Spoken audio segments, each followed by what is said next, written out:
Ahoj deti, ja som Ela. Naučím vás toho veľa. Viete, kam dnes pôjdeme? Do škôlky sa pozrieme. Ráno prídem do škôlky. Dám si veci do skrinky. V triede ma už predsa čaká milá pani učiteľka.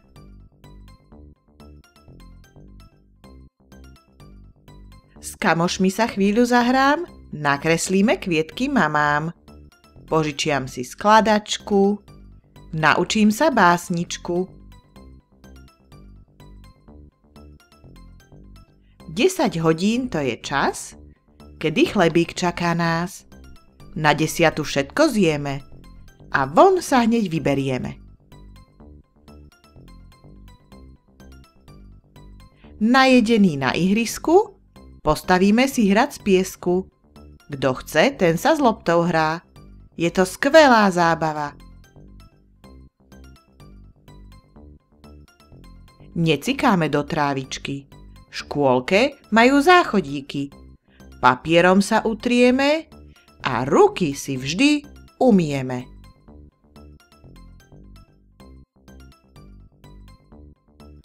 V jedálni už na nás čaká mäsko, rýža aj polievka.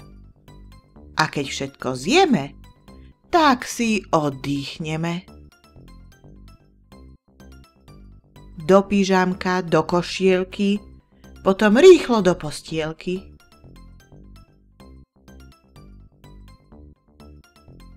Po spinkaní vyhladla som, posilním sa jogurtíkom.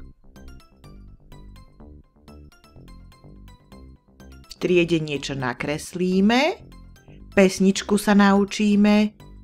Ak je vonku teplúčko, môžeme ísť na ihrisko. A nakoniec s kamoškou čakáme na rodičov. Avšak zajtra prídem zas, do škôlky sa pôjdem hrať. Do škôlky sa teším, naučím sa kopec vecí, kresliť, spievať, tancovať, s kamarátmi pekne hrať. Už to viem, teším sa, že do škôlky pôjdem.